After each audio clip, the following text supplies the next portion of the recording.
Imagine this. You step off a train, and the air smells like roasted coffee and wet pavement.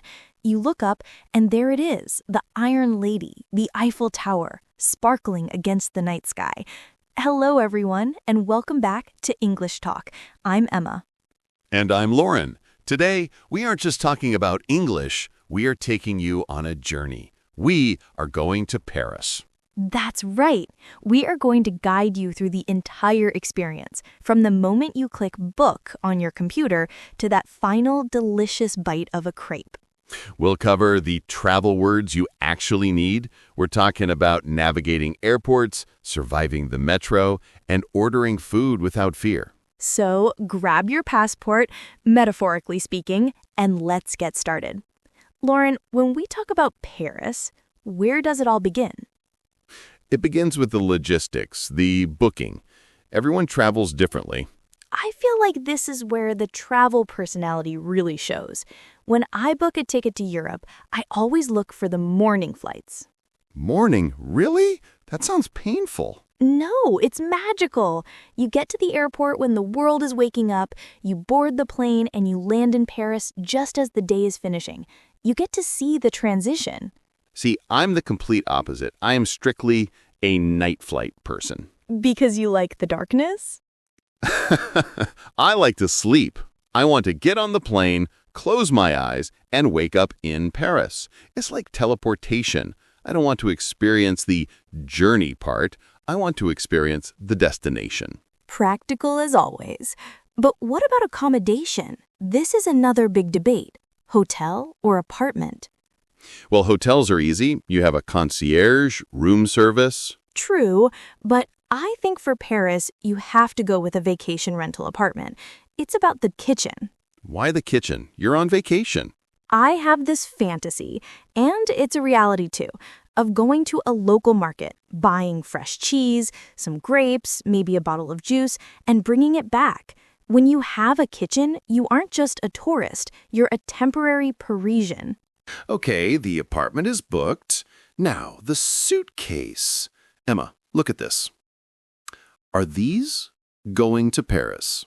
Absolutely not. Put those away. But it's the fashion capital of the world. It is, but it's also a city of cobblestones. If you pack those, your trip is ruined. The number one rule for Paris: comfortable walking shoes. I agree. We'll be walking kilometers every day. Museums, stairs, metro tunnels. Exactly. So, pack the sneakers. Now, what's your number one tech essential? This little guy, the adapter. Oh, the plugs. People always forget the plugs in France are different. If you don't have an adapter, your phone dies, and you have no maps, no photos, no nothing. It's the lifeline. I also pack a small backpack. You don't want a giant bag when you're squeezing into a crowded cafe. And considering the weather. Miming opening an umbrella. An umbrella. Paris rain can catch you by surprise. Now, I have one more thing. It's a bit old school. I pack a small paper map. A paper map? Emma, we have smartphones. We have GPS. I know, but there is something romantic about stopping on a street corner and unfolding a map. It feels adventurous. It feels like getting lost. Maybe a little, but also it never runs out of battery. I'll stick to my phone, but I respect the nostalgia. I'll bring the camera, though.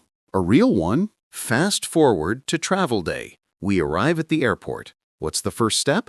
The check-in. We find the counter, show our passports, and say goodbye to the big bags. I always feel lighter after I drop off the luggage. But then comes the hurdle, security. Shoes off, laptop out, pockets empty. It's a dance. It is. But once we are through, we are officially in travel mode. We find the gate. I usually buy a massive bottle of water. Water? Not coffee? The air on the plane is so dry. I need to stay hydrated. If I drink coffee, I get jittery. Finally, they call our group. We board the plane. Now the moment of truth. Where are you sitting? Aisle seat. 100%.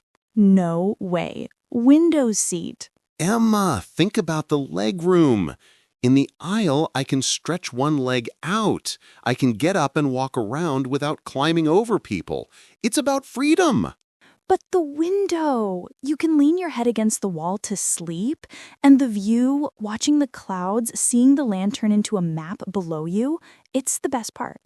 Touchdown Paris, we grab our bags from the baggage claim. Now we have to get to the city center. There are taxis everywhere, but they are very expensive. So we do what the locals do. We take the RER train. It's faster and much cheaper, but Laurent, the ticket machines, they look complicated. Don't panic. Look closely at the screen. You can change the language to English. That is a lifesaver. We bought our tickets, found the train, and settled in. But then we had to switch to the metro, and that's where we got a little confused. Just a little. We were looking for the line to Notre Dame, and the station was a maze. This is a key moment for any traveler. You have to ask for help. But we don't speak fluent French. It doesn't matter. You just need the magic words. You don't just walk up to someone and say, "Where is the train?" That's rude. Right. You have to say, "Bonjour, excusez-moi." Exactly. We found a gentleman, said bonjour, and asked Notre Dame. He smiled and pointed us to line 4. A quick merci beaucoup, and we were saved. We finally walked up the stairs, out of the underground, and into the daylight. And there it was, the Seine River. It really anchors the city. And those little green boxes along the wall? The bookshops, I love them. Old books, vintage posters. It smells like history. But by this time, we were exhausted. We needed fuel. We found a classic cafe and ordered coffee. Parisian coffee is no joke. It's strong. It's dark, intense, and comes in a small cup. It wakes you up instantly. For dinner that first night, we kept it simple. We went to a boulangerie, a bakery. The smell hitting you when you open the door, yeast, flour, warm sugar. We bought a baguette. It was still warm. The baguette was perfect, crunchy and golden on the outside, but soft and airy on the inside. You don't need butter. You don't need anything. It stands alone. The next morning, sugar time. We went to a patisserie. I had the croissant naturally, flaky, buttery layers that melt on your tongue. I went for the pain au chocolat, chocolate bread. You bite into the warm pastry, and then you hit that center of dark, melted chocolate. It's messy, but it's the best breakfast in the world. You can't avoid it, the Eiffel Tower. We waited in line, which is part of the experience. Then we took the lift, the elevator, to the second floor. The view is incredible. It's like a sea of gray roofs and white stone. We couldn't resist. We bought a souvenir, a keychain. Don't judge us. Then the Louvre, the biggest museum in the world. It is overwhelming. We decided to just see the highlights. We followed the signs to the Mona Lisa. She is... small. Everyone says that. She is surprisingly small, and she is behind glass, and there are hundreds of people taking photos. But she is still beautiful. There is a mystery to her. To end the day, we needed a snack. We found a crepe stand. I went sweet, Nutella. I went savory, ham and cheese.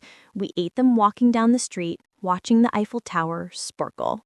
The next day, we went to Montmartre, the hill with the white church, Sacré-Cœur. The view from there is different. It feels more artistic. We watched the painters in the square and even bought a small painting. And we tried macarons, those colorful little almond cookies, like eating colorful air. For our last day, we didn't run around. We slowed down. We went to a local market. We bought fresh tomatoes, more cheese, some fruit. And we took it to the Luxembourg Gardens. We had a picnic, sitting on the grass, surrounded by flowers. It was peaceful. Asking me to choose a favorite memory is hard, but that baguette, Oh, For you, it's the food. For me, it was the morning coffee and the picnic. and the view from the tower. What a journey. But before we go, let's review the essential words you need for your own trip. First, to book. Arrange your tickets early.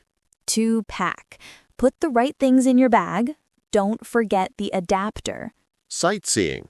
Visiting the famous monuments. And local. Try to live like a person from the city, not just a tourist. And souvenir. Something to remember the trip by. We hope this video helps you plan your dream trip to Paris. Don't be afraid to travel. Don't be afraid to speak English or a little French. If you enjoyed this journey, please hit that subscribe button. We have many more destinations to explore on English Talk. And tell us in the comments, are you team morning flight or team night flight? Thanks for watching. Au revoir.